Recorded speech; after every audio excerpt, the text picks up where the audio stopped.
లోహిత్ పై దాడి జరిగి 40 రోజులు పూర్తయిన కేసు దర్యాప్తులో పురోగతి లేదు. అయితే పాఠశాల నిర్వాహకులపై కూడా హత్యాయత్నం కేసు నమోదు చేసినట్టుగా తెలిపారు. ఇదే అంశానికి సంబంధించి మరిన్ని అప్డేట్స్ మా ప్రతినిధి రవీందర్ లైవ్ ద్వారా అందిస్తారు.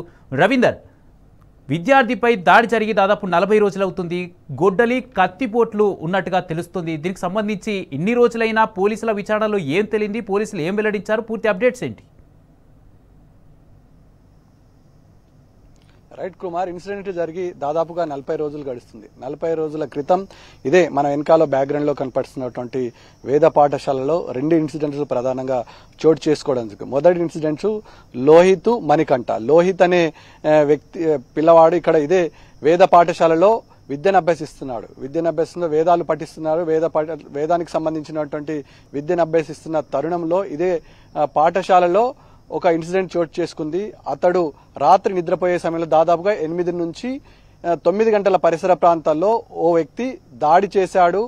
గొడ్డలి లేదా కత్తితో దాడి చేయడం వల్ల ఆ వ్యక్తి కొట్టిన వ్యక్తి అపర్మార్గ స్థితిలోకి పోవడం జరిగింది. ఈ నేపథ్యంలో లోహిత్ ఈ వ్యవహారం పైన పూర్తిగా స్పృహ తప్పి పడిపోతున్న తరుణంలో ఈ ఇన్సిడెంట్ ని మణికంఠ అనే బాలుడు చూడడం జరిగింది. మణికంఠ చూసిన తరుణంలో ఆ వ్యక్తిని ఇక్కడ నుంచి షిఫ్ట్ చేయాల్సిన పరిస్థితి ఏర్పడింది. ఈ పరిస్థితుల్లో మణికంఠ పూర్తి స్థాయిలో ఆ వ్యక్తికి సంబంధించిన ఎవిడెన్స్ ఉన్నాడు కాబట్టి ఆ వ్యక్తికి సంబంధించిన పూర్వపరాలు పూర్తి స్థాయిలో లభ్యం కాలేదు. ఈ నేపథ్యంలో పాఠశాలలో ఉన్నటువంటి సీసీ కెమెరాలు పూర్తి స్థాయిలో పనిచేయలేదు. ఇన్సిడెంట్ జరిగి 40 రోజులైంది. ఇప్పటి వరకు పోలీసులు దర్యాప్తు కానీ ఇతరత్ర విషయాలపైన కానీ మౌలిక వసతులు కల్పించడంలో కానీ పూర్తిగా ప్రభుత్వ యంత్రాంగం విఫలమైందని చెప్పవచ్చు.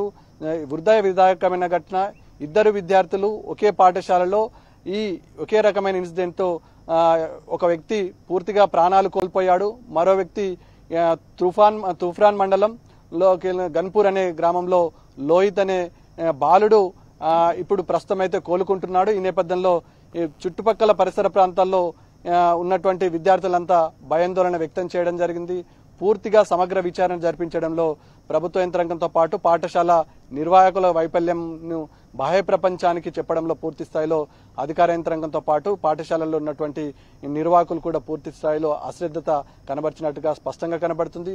ముఖ్యంగా ఏది ఏమైనప్పటికీ ఇక్కడ పాఠశాలలో విద్యార్థులు భయాందోళనకు గురయ్యారు. 40 రోజుల ఇన్సిడెంట్ల తర్వాత పూర్తి ఆధారాలు లభ్యం కాలేవని, దీనికి సంబంధించిన ఎవిడెన్స్ ఏ ఒక్క సాక్ష్య ఆధారాలు లేకుండా మాయం చేశారని అని చెప్తారు. దీని వెనుక అసలు ఏం జరుగుతుంది అంశం పట్ల క్లారిటీగా విద్యార్థి యొక్క తల్లిదండ్రులు కానీ అటు పాఠశాల వేద పాఠశాల యాజమాన్యం కానీ పూర్తి స్థాయిలో అంతు చిక్కని సమాధానం ఇప్పటికీ స్పష్టంగా కనబడుతుంది. ముఖ్యంగా పాఠశాల నిర్వాహకులు ఈ అంశం పట్ల తప్పించుకునే ధోరణి కనబడుతుంది. వేదాలు ఇక్కడ మనం చూస్తున్నటువంటి బ్యాక్గ్రౌండ్ లో చూస్తున్నటువంటి ఇదే పాఠశాలలో ఇక్కడ ఉన్నటువంటి వేద భారతి పీఠ సంస్థానీయులు నందగిరి సాముల వారిచే ఈ ఏదైతే వేద పాఠశాల రన్ కావడం జరుగుతుంది. 4 పైన బీజాక్షరాలు వేసి ఇక్కడి నుంచి విద్యార్థులని వివిధ రంగాలలో వెళ్లడానికి ఆస్కారం ఏర్పరుస్తారు. ఈ నేపథ్యంలో విద్యార్థులకు అదేవిధంగా విద్యార్థుల తల్లిదండ్రులు ఈ పాఠశాలలకు చేర్పించడానికి గతంలో క్యూ కట్టిన పరిస్థితి. కానీ గత 40 రోజుల క్రితం పాఠశాలల మీద పూర్తి స్థాయిలో నమ్మకం సడలింది. ఇక్కడ రాజకీయ రంగు పులుముకుంది. పెద్ద ఎత్తున అక్కడ ఆంధ్ర ప్రాంతం నుంచి వచ్చినటువంటి ఈ విద్యా భారతి పీఠ స్థాపకులు ఎవరైతే వేదానంద గిరిస్వామి ఉన్నారో ఇతను అనేక పర్యాయాలుగా మొదటి నుంచి అలిగేషన్స్ వస్తున్నాయి. పాఠశాలలో మొదట్లోనే బాసర పరిసర ప్రాంతాలతో పాటు ఇక్కడ విద్యార్థులకు ఈయన అందిస్తున్నటువంటి వేదంకు సంబంధించిన బోధన సరిగ్గా జరగడం లేదని బలమైన ఆరోపణలు కూడా ప్రజల నుంచి డిమాండ్ వినబడుతుంది. ఈ నేపథ్యంలో ఇక్కడ ఉన్నటువంటి స్థానిక నాయకులు అదేవిధంగా స్థానికంగా ఉన్నటువంటి ఇక్కడ ప్రజాప్రతినిధులు కానీ ఈ అంశం పైన ఎక్కడ కూడా నోరు విప్పిన సందర్భం లేదు అని చెప్పవచ్చు. ఈ నేపథ్యంలో పూర్తిగా రాజకీయ రంగు పులుముకున్నటువంటి ఈ వేద పాఠశాలలో ఏం జరుగుతుందనే విషయం కూడా ప్రశ్నార్థకంగా మారింది. ఈ నేపథ్యంలో ఎవరైతే మణికంఠ అపర్మార్గ స్థితిలో పడిపోయాడో లోహిత్ ఈ విషయాన్ని గమనించడం జరిగింది. గమనించినటువంటి లోహిత్ ని మణికంఠనే ఎవిడెన్స్ కాబట్టి మణికంఠ లోహిత్ ఇన్సిడెంట్ జరిగిన తర్వాత 15 రోజుల తర్వాత ఏప్రిల్ 4వ తారీఖు రోజు విద్యుత్ షాక్ తో చనిపోయాడు. అంటే ఒకే ఒక కీలకమైన ఆధారం లోహిత్ రక్తపు మడుగులో పడి ఉన్న సమయంలో చూసిన బాలుడు మణికంఠ. ఈ నేపథ్యంలో వీళ్ళిద్దరికీ ఎవిడెన్స్ పూర్తి స్థాయిలో లేకపోవడంలో కేసు ముందుకు సాగడం లేదని బలమైన ఆరోపణలు నిలబడుతున్నాయి.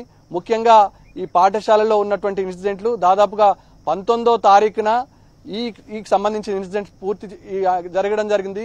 లోహిత్ ఎవరో చాటున మాటు వేసి కొట్టడం వల్ల స్పృహ తప్పి పడిపోయాడు.